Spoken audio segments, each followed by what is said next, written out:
বিভিন্ন স্থানে জামাত জোটের কর্মী সমর্থকদের ওপর হামলা ও ভয়ভীতি দেখানো হচ্ছে দাবি করে দলটির সহকারী সেক্রেটারি এহসানুল মাহবুব জুবায়ের বলেছেন, নির্বাচনের লেভেল প্লেইং ফিল্ড নিশ্চিত করা নির্বাচন কমিশনের দায়িত্ব।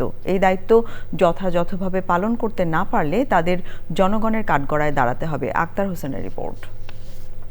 নির্বাচনকে সামনে রেখে শেষ মুহূর্তে বিদেশি পর্যবেক্ষক ও কূটনীতিকদের আনাগোনা বেড়েছে জামায়াত কার্যালয়ে।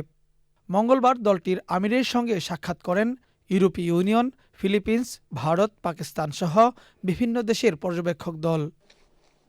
সারা দেশে নির্বাচনের পরিবেশ নিয়ে পর্যবেক্ষণ তুলে ধরে জামায়াত। বিভিন্ন ধরনের সহযোগিতা আপনারা পাবেন, এই ধরনের একটা বিষয় আমরা পেয়েছি।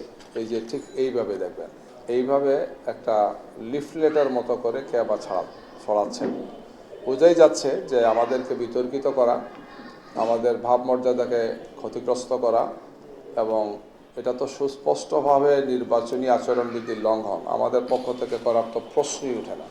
তো আমরা এটার তীব্র প্রতিবাদ জানাচ্ছি।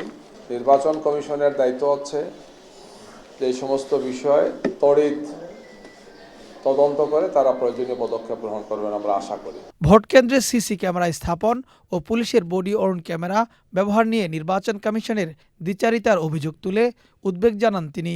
নির্বাচনকে সুষ্ঠু করার জন্য পুলিশের সাথে বডি ক্যামেরা দেবেন, এটা আমাদের প্রথম থেকে দাবি ছিল।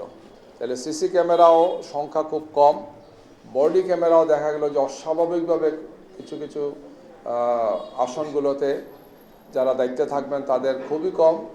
এটা কি নির্বাচনের জন্য, একটি সুষ্ঠু নির্বাচনের জন্য অন্তরে আমরা মনে করছি সন্ত্রাসীরা সুযোগ পাবে, সন্ত্রাস করার কোনো রেকর্ড থাকবে না।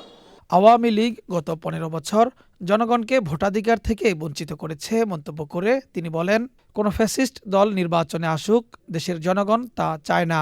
হাজার হাজার মানুষকে তারা হত্যা করেছে, গুম করেছে, খুন করেছে, দেশের অর্থ পাচার করেছে, দেশের সবগুলো প্রতিষ্ঠানকে তারা ধ্বংস করেছে। এই অবস্থায় জনগণ এই আওয়ামী লীগকে কখনো মেনে নেবে না।